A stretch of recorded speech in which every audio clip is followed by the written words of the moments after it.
Sobre el camino empedrado que conduce a un antiguo convento, una sombra domina el espacio. Ciudad de Córdoba, Argentina, finales del siglo XIX. Una farola querosén ubicada sobre la calle San Luis, hoy conocida como Duarte Quirós, guía el camino de un jinete que regresa a la ciudad tras un largo viaje. A lo lejos se logra escuchar el murmullo de las fiestas nocturnas que se organizan en una plaza cercana.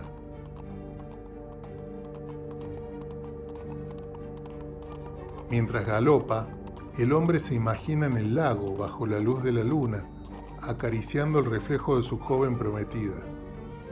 El recuerdo de las melodías que interpretan las bandas de música los fines de semana es embriagador, pero se esfuma rápidamente como burbuja de jabón que se interna en el ojo del huracán. En una fracción de segundo, el idilio se transforma en uno de los episodios más terroríficos que los habitantes de la ciudad de Córdoba aún recuerdan.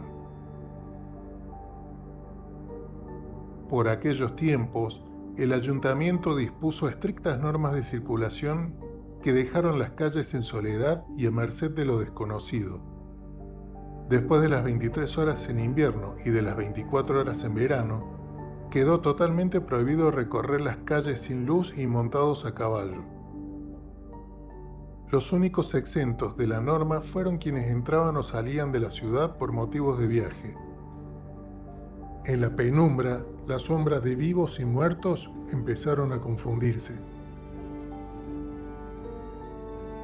Al llegar a la acequia que colinda con el patio trasero del Colegio Santo Tomás de las Escuelas Pías, un burro, montado por 7 chicos, aparece de golpe y se pierde entre el matorral compuesto por menta, berro silvestre, poleo y suico. El animal se pasea lento, bordeando el curso de agua acanalada que proviene del pueblo de La Toma, el territorio sagrado de los Comechingones.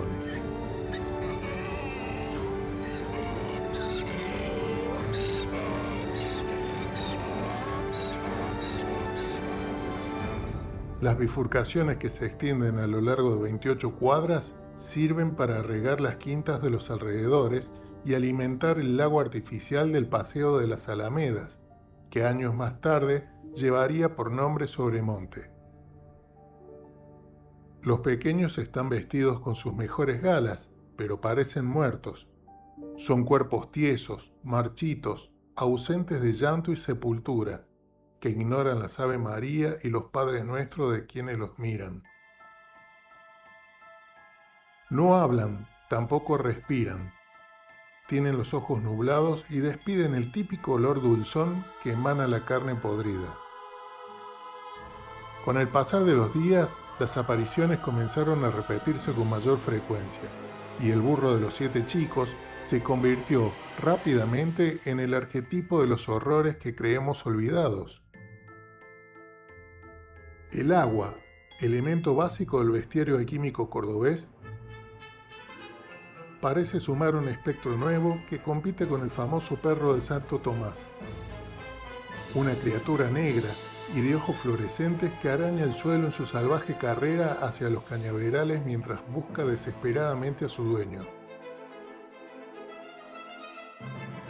El animal se aparece en el tramo que abarca todo el contrafrente del colegio, en el punto exacto donde se aloja un convento que corre paralelo al canal, y también en la cuadra de calle Bolívar que desemboca en el concurrido lago de la Alameda.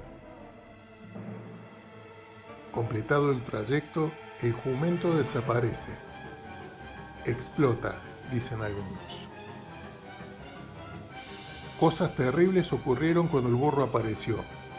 El onagro se convirtió en una especie de mal agüero, un martes 13 de los presagios que se confirmó en 1876, cuando un huracán arrancó de cuajo parte de la arboleda del paseo. Otra manifestación de su influencia maligna ocurrió en 1867. En esa ocasión, Córdoba atravesó una devastadora epidemia de cólera, que se llevó las almas de propios y extraños, entre ellas las del reconocido Remigio de los Ángeles Sustaris, el primer cordobés de pura cepa que la ciudad forjó. A la suma de todos los males debemos agregar también los acostumbrados desbordes de la cañada, que, en más de una ocasión, inundaron el centro de la ciudad.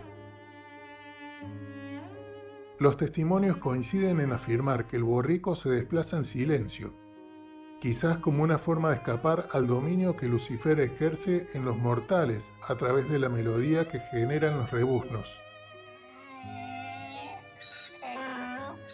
En las tinieblas, el canto de los burros atrapa el alma de los pecadores para alimentar los deseos perversos del inframundo. Es por eso que en el silencio de la bestia encontramos la clave que hechiza a los profetas e iluminados, que a lo largo de los siglos eligieron la compañía de su dócil pereza. Dentro de la dualidad de su presencia se esconde un poco de Dios y del diablo que te atrapa. El enigma también incluye el origen de los chicos que pasean. La criatura, si se permite la expresión, es un simple vehículo del horror que adquirió fama por la carga mortuoria que ostenta. Respecto a los infantes, las explicaciones también se oponen. La línea que separa la virtud con el pecado es difusa. Es Dios que nos recuerda nuestros pecados, dicen algunos. Son los santos sacramentos, afirman otros. En la mitad de las dos posturas, los iniciados en las artes oscuras observan puertas interdimensionales, pasadizos secretos de otros tiempos y los reflejos de las estrellas del firmamento y de los durmientes. Pero más allá de cualquier consideración metafísica, la pregunta sobre cómo murieron los pequeños continúa siendo un total misterio. Si es verdad que se trata de una maldición, ¿qué poder maligno tiene la capacidad de ocupar los cuerpos incorruptos de los ángeles? Si son almas de niños ahogados, ¿por qué la noticia nunca apareció en los diarios?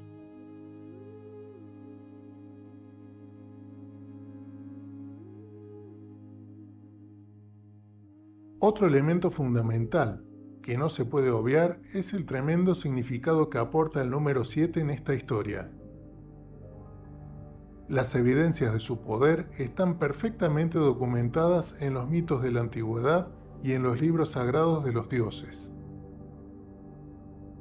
El 7 es el número mágico que nos remite a los pecados capitales, pero también a los santos sacramentos, a los principios herméticos, a los sabios, a las 7000 estrellas que se pueden observar desde este punto del planeta y a las puertas que debe abrir el alma en su trayecto hacia la eternidad.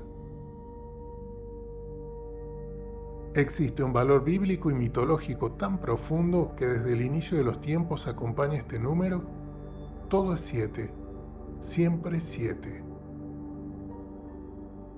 En la Alameda, uno de los refugios del burro, la atracción principal es el espejo artificial de agua de 120 varas de largo, en donde navegan las familias y los enamorados.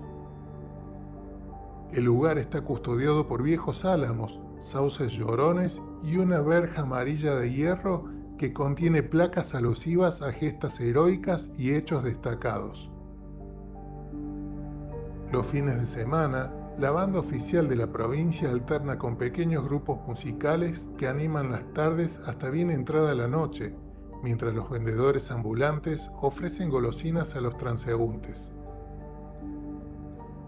De su particular belleza se ocuparon tanto la pluma de Domingo Faustino Sarmiento como la de los periodistas y escritores que cronicaron las alegrías, pero también los hechos paranormales que ahí ocurrieron. Al burro parece gustarle el agua y la vegetación. Se pierde entre las sombras que producen los árboles añosos de la Alameda y en los yuyos de la acequia que sirven como alimento a los animales de los viajantes que utilizan la posta como descanso y abrevadero. Siempre aparece de noche, cobijado por la soledad de las calles, A pocas cuadras de ahí, las personas acuden a misa, se pavonean por las plazas adoquinadas y realizan las faenas típicas de la incipiente urbe. En la ciudad sobran las iglesias y los edificios de corte europeo que contrastan con los ranchos y caseríos apostados en la periferia. Todas las noches, las campanas de la iglesia mayor advierten a los distraídos el obligado regreso a casa. Con el burro de los 7 chicos suelto, nadie se anima a caminar de noche por temor a encontrarse con el fantasma de 4 patas, y quienes tuvieron la mala suerte de encontrarlo aseguran que de nada sirven los rezos.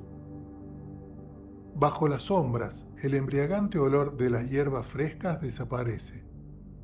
En su lugar, un tufo rancio, parecido al moho, domina la escena. A escasos metros, el fantasma del último ajusticiado coquetea con la pelada de la cañada, mientras una gallina gigante y un cerdo endemoniado se confunden con las sombras proyectadas de los barrancos que dividen a La Brojal con el pueblo nuevo. Se cree que con la construcción del puente del paseo, el burro, acompañado de otras sombras, emigró desde los arrabales hacia la comodidad de la acequia, hastiado de la vulgaridad que lo consumía. Su aparición se tomó como una advertencia para los pitucos de la ciudad que tanto se afanan en afirmar que no creen en fantasmas, pero que por debajo de la mesa reconocen que les tienen miedo, mucho miedo. Desde la cañada, las sombras de las orillas se confunden con los finos modales burgueses y el polvo de las chacras que arrastra el viento. Desde ahí, el hedor de los campos santos que brota de las alcantarillas se abre paso entre jaranas de cuchilleros de los bajos fondos del río. Sin importar dónde empieza la verdad y cuándo termina la mentira, la leyenda del burro de los 7 chicos es real para quienes la experimentaron o creyeron hacerlo. Los fantasmas, espectros y bestias no son otra cosa que el resultado de la suma de los pensamientos que se validan y resisten el paso de los tiempos. Hoy, el Santo Tomás parece intacto como pieza única de un rompecabezas inconcluso. El Paseo de las Alamedas, lugar a donde parece dirigirse el fantasma, perdió el lago y una parte del encanto que atrajo a las primeras familias de la ciudad imaginada por el marqués. La acequia, junto a los matorrales y al pequeño bosque de talitas, molles y cañaverales que dieron cobijo a los fantasmas, también desaparecieron. Con el paso de los días, los monstruos se mudaron a la parte más oscura del pensamiento, desde donde esperan recibir un nuevo llamado que los convoque. Es sano pensar que habitan lugares alejados del estrés que produce el exceso de urbanidad. Sin embargo, también puede pasar que algún día reaparezcan sin la carga emocional inyectada del pasado, con otras formas y nuevas reglas que los hijos de nuestros hijos contarán en el futuro.